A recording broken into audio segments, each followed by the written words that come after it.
Good morning. Happy Saturday. Welcome to Hobby Evolution, the big 400 episodes. Never thought that I would do 400 of these, and never thought that if I did get to episode 400, I would be doing cards full time, no longer working for the man. So a lot has changed in the last 399 shows. So welcome to the weekend. Good morning. Haven't shaved. I'll probably shave today. My mother-in-law's birthday is Monday, so doing birthday dinner Monday night. So I'll have to be clean shaven, have to get a haircut.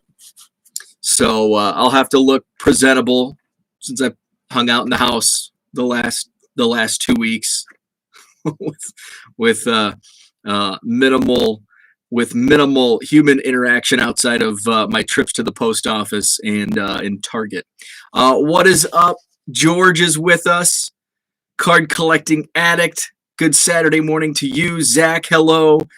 Justin says don't shave. Good looking beard. It does make me look my age. When I shave, I look like a little kid. I look like a teenager. So I don't know. Maybe I'll keep it. I don't know. So I'm repping some playoff football hoodie. This is actually from like 2007 when I was in radio. Bushnell Prairie City, which is a small high school down near Macomb. I did play-by-play for their high school games for 3, 4, 5 years maybe. So they're in the playoffs today. I was gonna grab my Badger shirt, but I wore a Badger shirt yesterday, so I'm like, it's first round of the playoffs in Illinois. I'm gonna rep a playoff hoodie. So my alma mater was in the playoffs last night. They were a number 16 seed in the 1A division, which is the smallest of 8 classes in the state of Illinois. They played a team that they played in the regular season pretty tough, and they were at one point they played Abingdon Avon, the Tornadoes, which is kind of a cool name for a high school mascot. They were the number 1 seed, and they had played in the regular season. My alma mater played them pretty tough, so I was optimistic. Had the game on a little bit, was following on Twitter. They only lost by my team, only lost by like 6 points. They had the ball in the final minute of the game, down 6, but couldn't string it together. So a valiant effort, but my team lost last night. Bushnell Prairie City, they're actually going to be not far from me. They're playing in Northern Illinois today. I think they're playing Milledgeville, the Missiles of Milledgeville. And then the other team they used to co-op with, West Prairie, they are playing up here as well, Polo, Illinois. The Polo Marcos. How cool is that for a mask? The Polo Marcos. And they play West Prairie and Bushnell Prairie City are now an 8-man football, which I kind of want my alma mater to do 8-man because they're in a co-op with Weathersfield High School, which is in Kewanee, Illinois. They were like our big rivals in high school. And then, we're small high school. Like I graduated with 35 in my class, and that was like the largest class. That's probably the last largest class we've had, and that was 20 plus years ago.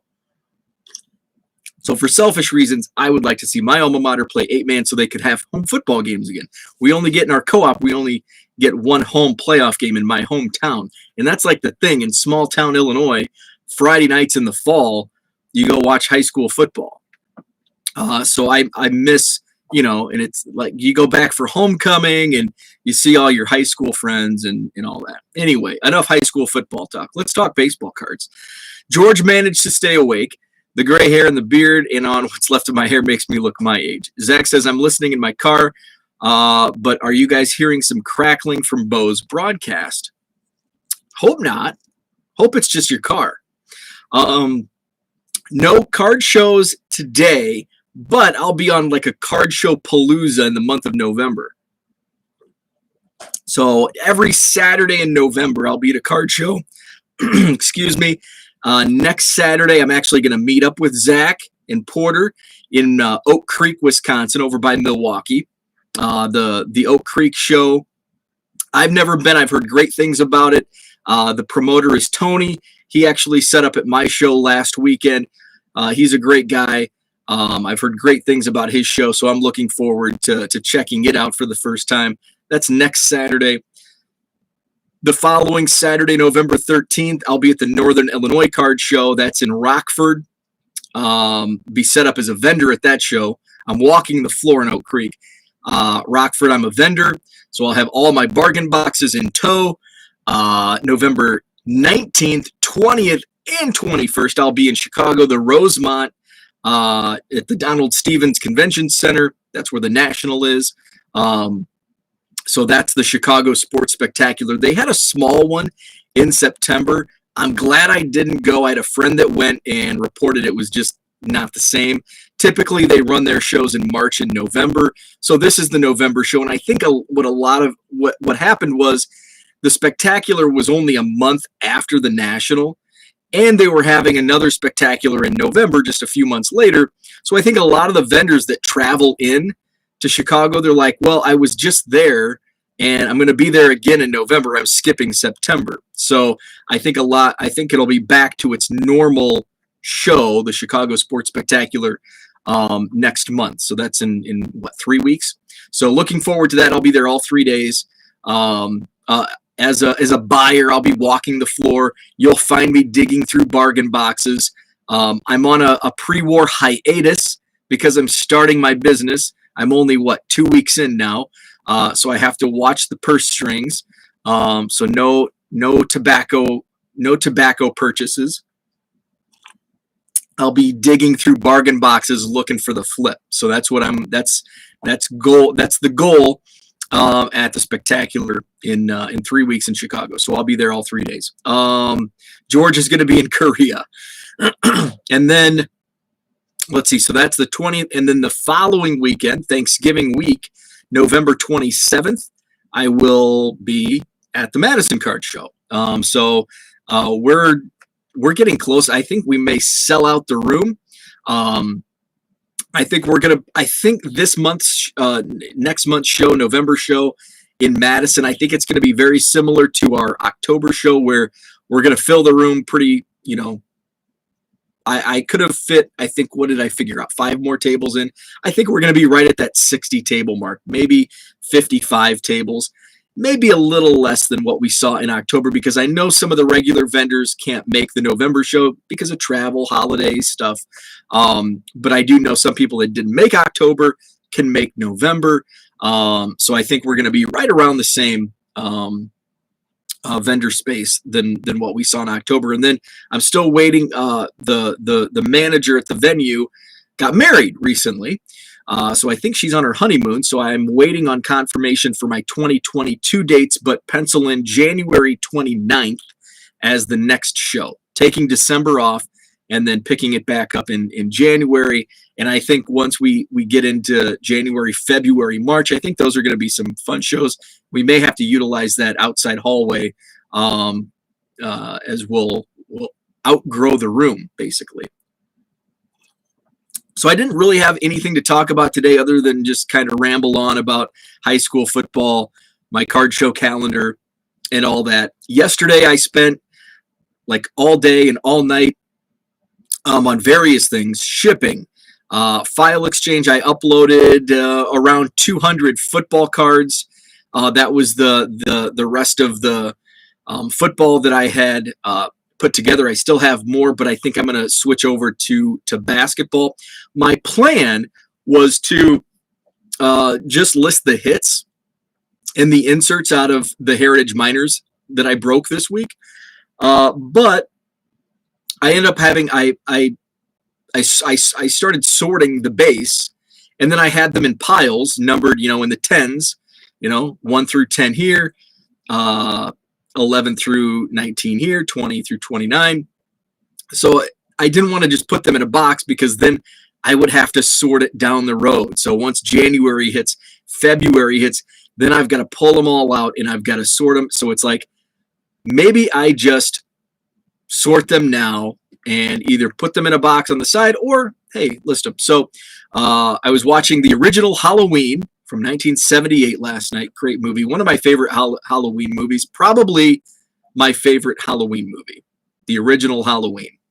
So I was watching that. I was finishing up the sorting. So what I did, because it can be tricky when you have multiples of each card when I'm listing, especially using file exchange. So I grabbed a notepad, and as I went, card number 200, Cannon Smith, I've got 16 of them. So I wrote, and 200, 199.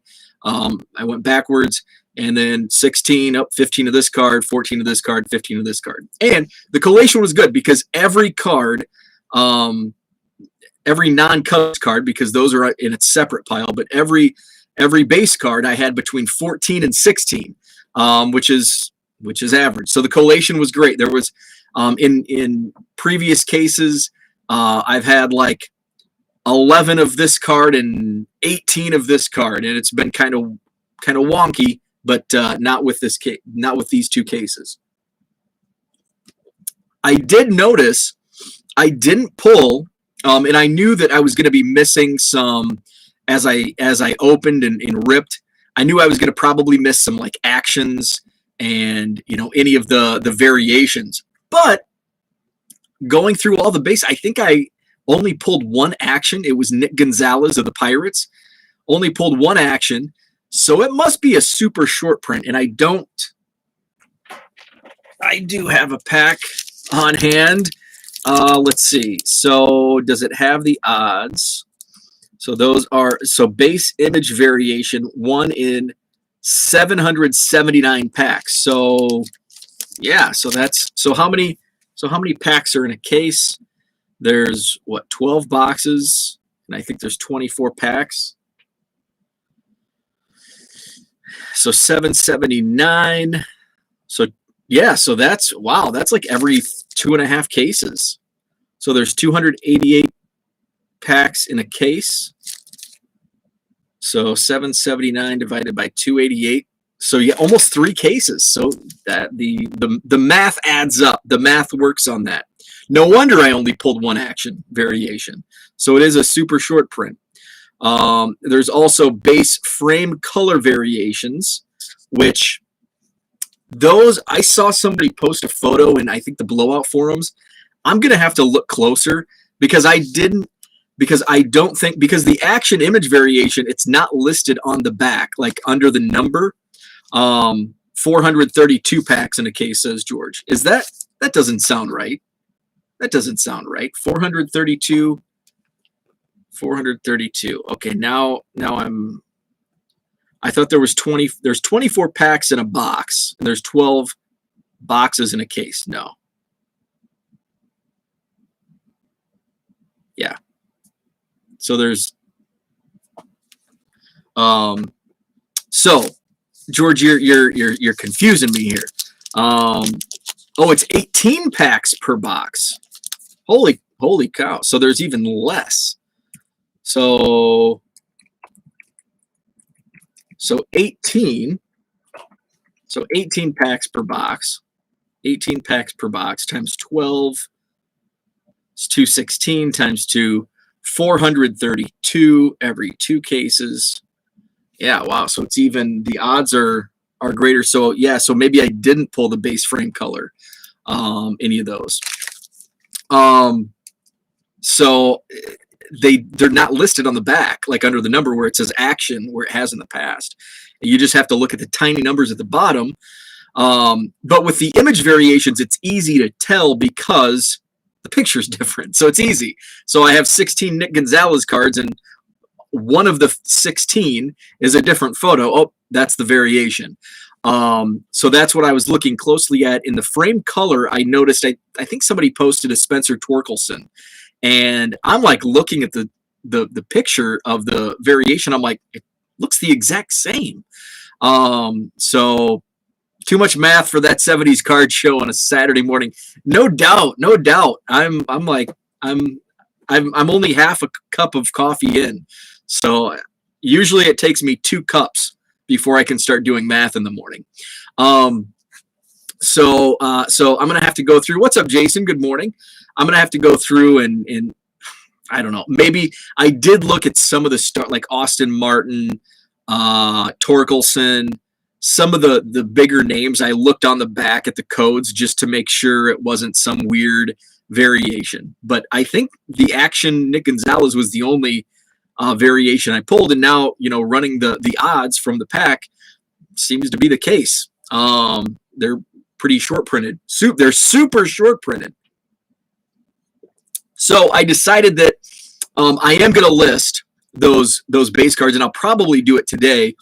I pulled one of each card, so I'll run those through the scanner, and it'll be a good test on, because these Heritage Miners, I had probably 15, a dozen to 15 that had bad corner dings fresh out of the pack. They are condition sensitive, or they just beat the hell out of these boxes. So I'm gonna get these going, and I've got my notepad with how many of each card, and then I'll be listing those in my eBay store. So I think there's 12 Cubs, so 188, because the checklist is 220, but cards 201 to 220 are short prints. Those have been flying out of my eBay store. Man, I only have a few left of all the short prints I pulled. I've done really well on selling of the singles so far. I think I've sold all of the Venezuelan stamp insert sets. I've the boyhood photo of the stars. I think I've sold all but one of those sets. What's up, Dan? Good morning.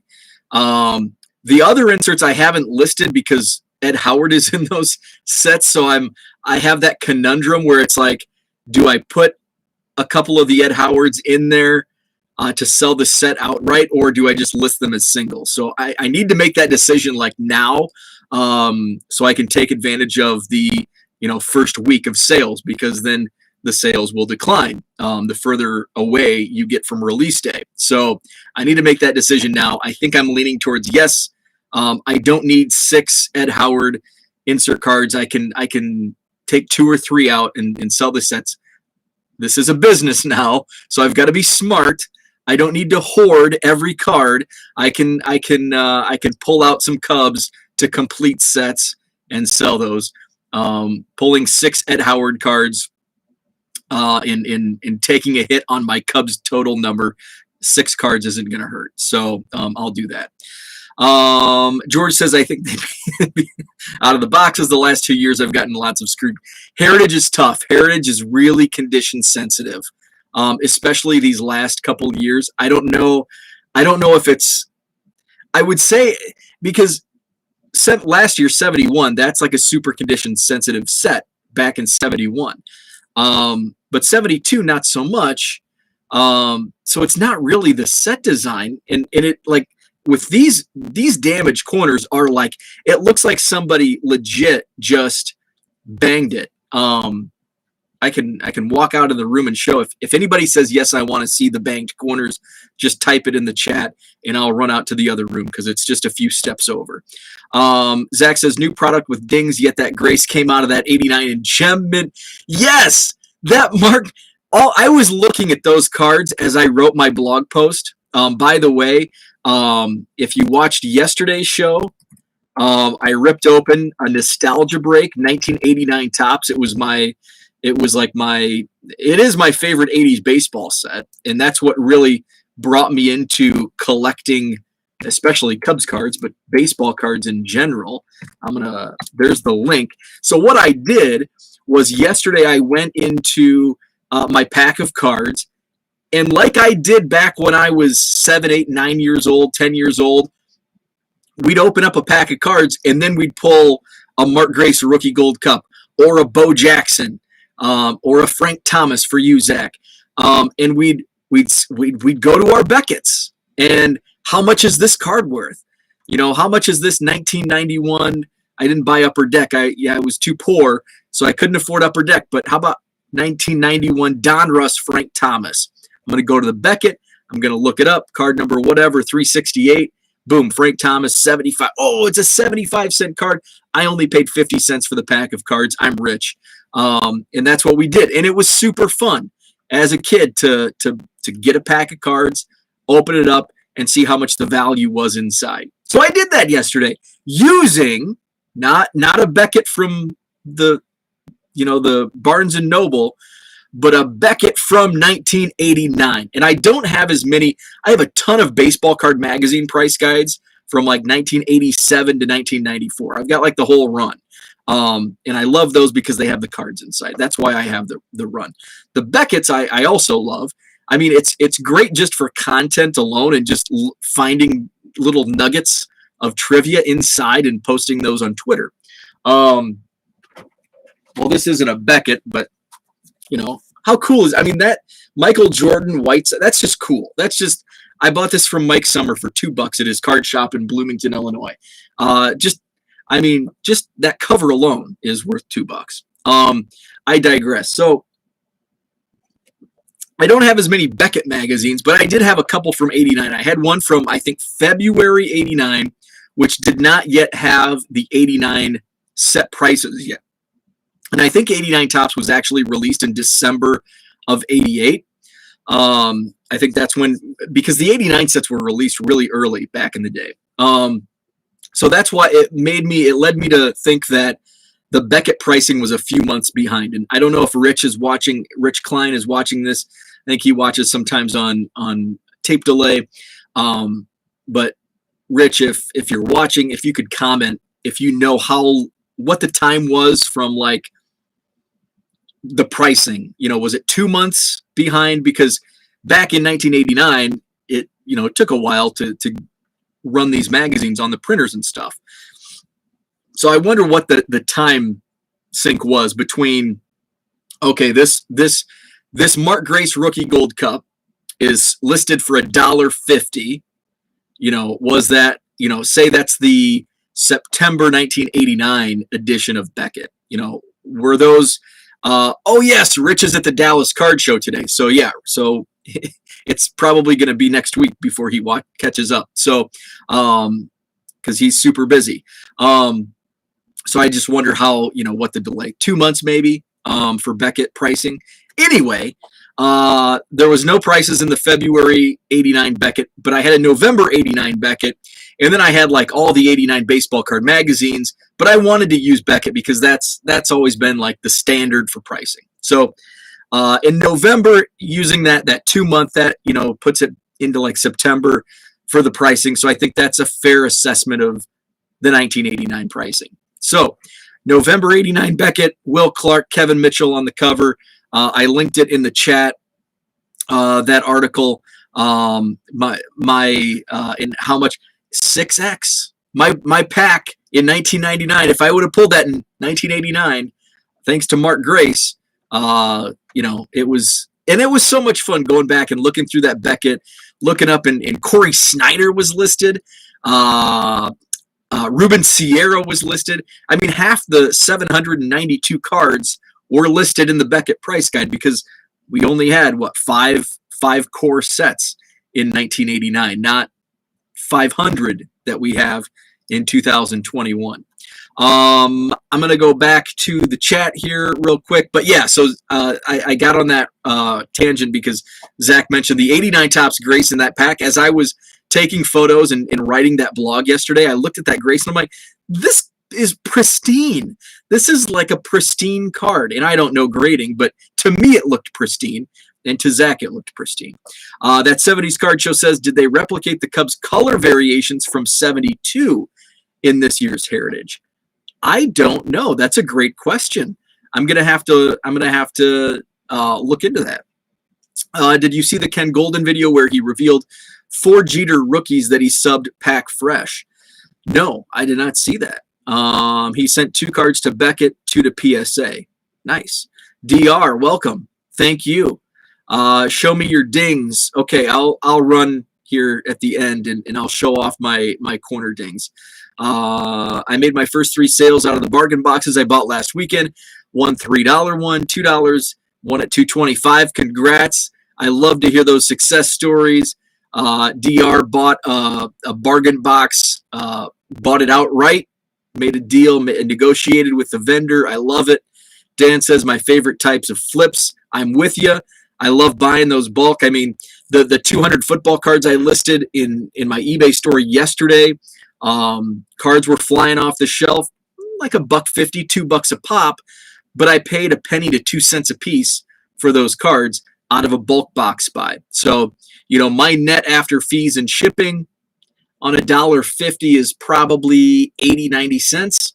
So, that's 85 cents profit per card. How much then Will Clark's going for? The Will Clark's, I don't know, 89 tops Will Clark. It was probably 25 to 50 cents, I would say. That's just me spitballing. What year is the Michael Jordan? This is November 1990. So this one's a little outdated. So let's just look since you asked, and since this is just sitting right next to me, 89 tops Will Clark. Oh boy, I don't even know the number. Let's see. So this is what? November 1990.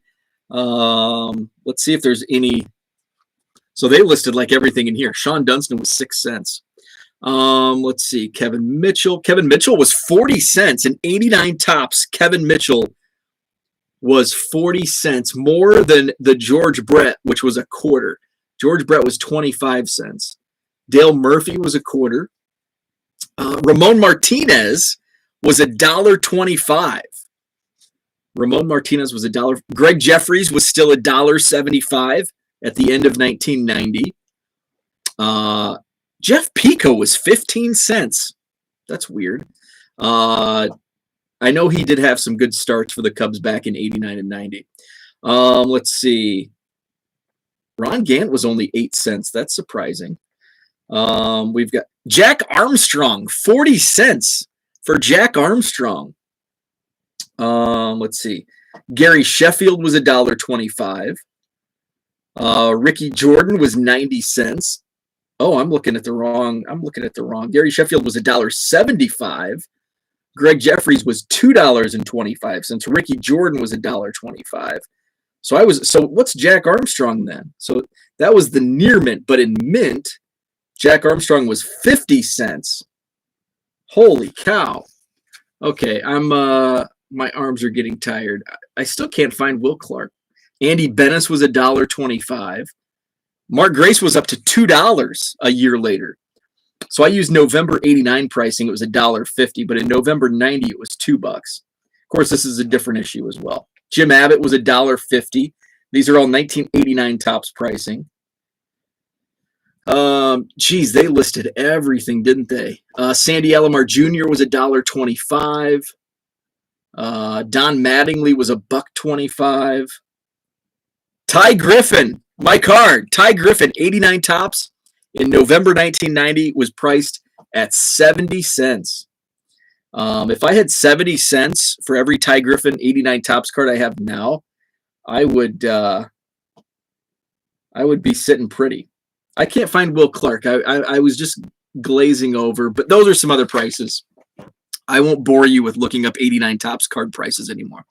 That 70s card show, I sold 7 89 tops vending cases to one guy this summer. It amazes me that there's still a market. Yeah, the late 80s, early 90s stuff took off like a rocket ship about a year ago. Because I had a local card shop here in town in Madison that flooded, lost the shop in a flood. He was able to salvage a lot of stuff, but he did lose a lot of stuff and he lost the building. It's actually, they tore down that whole block. They're putting up new development there. But anyway, he does garage sales, and maybe around this time last year, he had a garage sale and he had 1990 tops boxes, hobby box of 90 tops, and he had them priced at either $40 or $45 for 90 tops. I used to take these to card shows just a few years ago, and they would not sell for $5. I had to price them at $2 or $3 to move a 90 tops. And so I'm like, that's crazy. So when I came home, I looked up because I had a box or two of 90 tops sitting on my shelf, And sure enough, they sell on eBay. And I think I sold a 90 tops box for $40 on eBay that was shipped. So it cost me about $12 to ship. But hey, I was happy with my net on that 90 tops box. And then I was able to buy at a local auction house down actually in Bushnell, Illinois. They had some cards, and I bought two rack pack boxes of 90 tops baseball for like $3 each, $3 each, and those sold on eBay for $50 each. And the guy who bought them, after he received them, sent me a message asking if I had more, which leads me to believe they must have been pretty good. So now it's like, oh, what was in there? So yeah, so some of that stuff is crazy what it goes for. Will is number 660. Okay, since you looked up the number, we'll go to 89 tops, number 660. And yeah, so I sold I don't have any unopened wax from that era. I used to have a bunch. 50 cents. 50 cents for Will Clark in November of 1990 for the 89 tops card. Jeffries, how much? Greg Jeffries Future Stars was $2.25 in November 1990. Zach, have a great day. I finally got above water on a 1988 Donruss wax case I bought in 88. Took me 33 years, but I finally made a profit. That's hilarious. That is awesome. There's somebody in one of the Facebook groups for junk. It's like junk wax packs or something. Somebody actually here in my state of Wisconsin has just a huge amount of unopened cases from that era. And he has them all priced out. And I think all priced out, it was like $13,000 for what he has priced out. And it's like, man, if I could buy them all, get a few $1,000s off, what could I do with them? And then again, it's like, this is like the time to sell that stuff. And I shouldn't even be thinking about buying, but yeah, pass on that. So that's all I had, but I am going to run into the other room. I'm going to grab my pile of dinged corners. So if you're not interested in seeing the dinged corners from my fresh packs of 2021 Heritage Miners, have a great day, because that's pretty much all I have. So I'm going to go grab those dinged corners, and I'll be right back. So if you're not going to stick with me, have a great Saturday. Have a great weekend. I will be live again tomorrow morning, probably roughly the same time. Weekends, unshaven, hat, hoodie, and whatever time I feel like going live. So, but through the week, if you're watching for the first time, but through the week, Monday through Friday, 7 a.m. Central Time every morning. I'll be right back. I'm going to grab those dinged corners for George.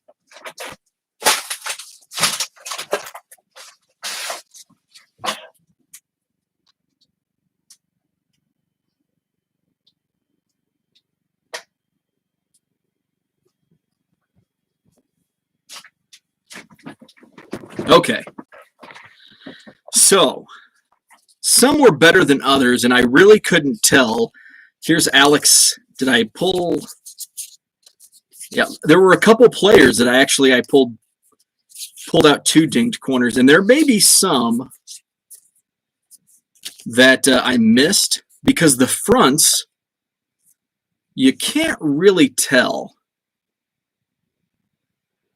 I don't know if it's gonna. Is my camera going to focus? Focus, camera, focus.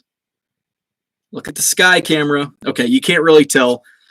Okay, this is not working out how I had hoped.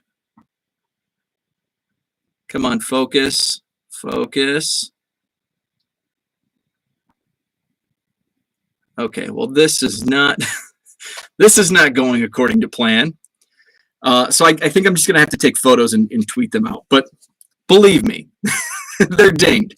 So Alex Santos, you can't really tell on the front side, but the back you can. And so when I was pulling cards and sorting them by numbers, now there you go. and you can probably tell, look at that right above the 44. That's pretty dinged. Try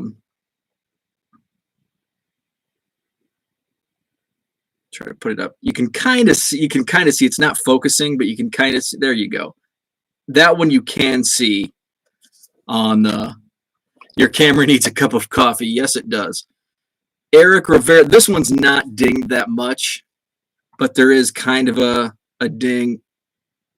Even if it focuses, you probably won't be able to see it. But I pulled it just, I don't want to run into issues with people. That one you can tell on the backside. Oswald Peraza of the Yankees. Come on, wake up, camera, wake up. This is what you get for buying a $30 webcam. Ethan Hankins. Maybe it's because my hands are moving. I don't know.